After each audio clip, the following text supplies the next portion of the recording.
Hi hello. അപ്പോൾ രണ്ട് സൈഡും പ്ലീറ്റ്സ് ഉള്ള ഒരു ഡ്രസ്സാണ് ഇന്ന് ചെയ്യാൻ പോകുന്നത്. ഏകദേശം 8 വയസ്സ് പ്രായമുള്ള കുട്ടി. അപ്പോൾ ആദ്യം ഞാനൊരു എ ലൈനാണ് ഇവിടെ കട്ട് ചെയ്യുന്നത്. ബാക്ക് പാർട്ടാണ് ആദ്യം കട്ട് ചെയ്യുന്നത് കേട്ടോ.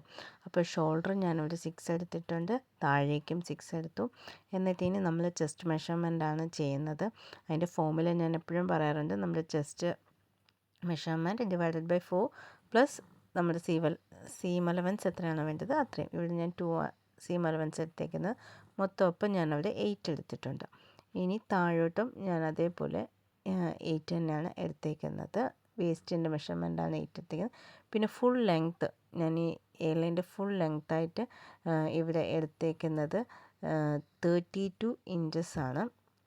ഇനി അടുത്ത് നമ്മൾ നമ്മുടെ ആം ഹോള് വരച്ചു കൊടുക്കാം. ഹാഫ് നോക്കി എടുത്തിട്ട് അവിടുന്ന് പിന്നെ അങ്ങനെ ആം ഹോള് വരച്ചു കൊടുക്കുകയാണ്.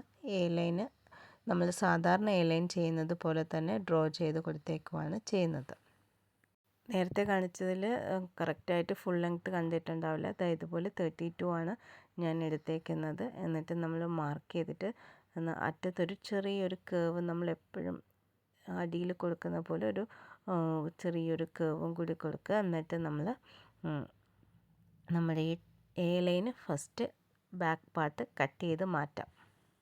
ബാക്ക് പോർഷൻ കട്ട് ചെയ്തെടുത്തതിന് ശേഷം അതേപോലെ തന്നെ ഞാൻ ലൈനിങ്ങും കൂടി കട്ട് ചെയ്തിട്ടുണ്ട്. ആദ്യം നമ്മൾ ലൈനിങ് വെച്ചതിന് ശേഷം അതിൻ്റെ മുകളിലായിട്ട് നമ്മുടെ മെയിൻ ക്ലോത്ത് വെച്ച് പ്ലീറ്റ് എടുക്കുകയാണ് ചെയ്യുന്നത്. ഞാൻ ഫ്രണ്ട് പോർഷനിലേക്ക് എടുത്തേക്കുന്നത് 44 ഇഞ്ച് വീതിയുള്ള ഒരു ക്ലോത്താണ്. എന്നിട്ട് ഞാനതിൽ വലിയ വലിയ പ്ലീറ്റ്സ് രണ്ട് സൈഡിലേക്കായിട്ടും കൊടുത്തേക്കുവാണ്. അടിയിൽ ഞാൻ നമ്മുടെ ലൈനിങ് ബാക്ക് കട്ട് ചെയ്ത് വെച്ചിരുന്ന പോലത്തെ ലൈനിങ് വെച്ചിട്ടുണ്ട്. എന്നിട്ട് അതിൻ്റെ മുകളിലായിട്ടാണ് നമ്മൾ ഈ മെയിൻ ക്ലോത്ത് വെച്ചേക്കുന്നത്.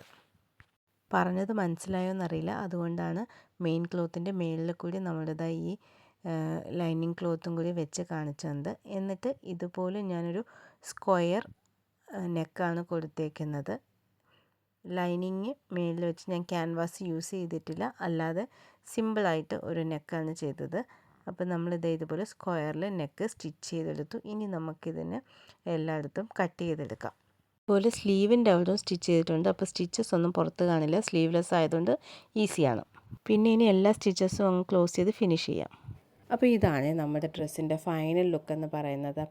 രണ്ട് സൈഡും പ്ലീറ്റ്സ് കൊടുത്തിട്ടുണ്ട്. പ്ലീറ്റ്സ് ഏകദേശം ഒരു സൈഡിൽ 5 പ്ലീറ്റോളം വെച്ചിട്ടുണ്ട്. എന്നിട്ട് പ്ലീറ്റ്സ് ഞാൻ ഏകദേശം യോക്ക് പോർഷൻ വരെ സ്റ്റിച്ച് ചെയ്ത് വെച്ചേക്കുവാണ്. അപ്പോൾ അത് നല്ല നീറ്റായിട്ട് അവിടെ ഇരുന്നോളും.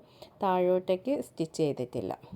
നിങ്ങൾക്ക് ഈ ഫ്രോക്ക് ഇഷ്ടപ്പെട്ടു എന്ന് വിചാരിക്കുന്നു. ഇഷ്ടപ്പെട്ടെങ്കിൽ ഒരു ലൈക്കൊക്കെ ചെയ്ത് ഒരു സബ്സ്ക്രൈബൊക്കെ ചെയ്ത് എന്നെ ഒന്ന് സപ്പോർട്ട് ചെയ്താൽ നന്നായിരിക്കും. അതുപോലെ തന്നെ എന്തെങ്കിലും മിസ്റ്റേക്കുകൾ എൻ്റെ ഭാഗത്തുനിന്ന് ഉണ്ടായിട്ടുണ്ടെങ്കിൽ അത് കമൻറ്റ് ചെയ്ത് ഒന്ന് അറിയിച്ചാൽ വളരെ ഉപകാരമായിരുന്നു.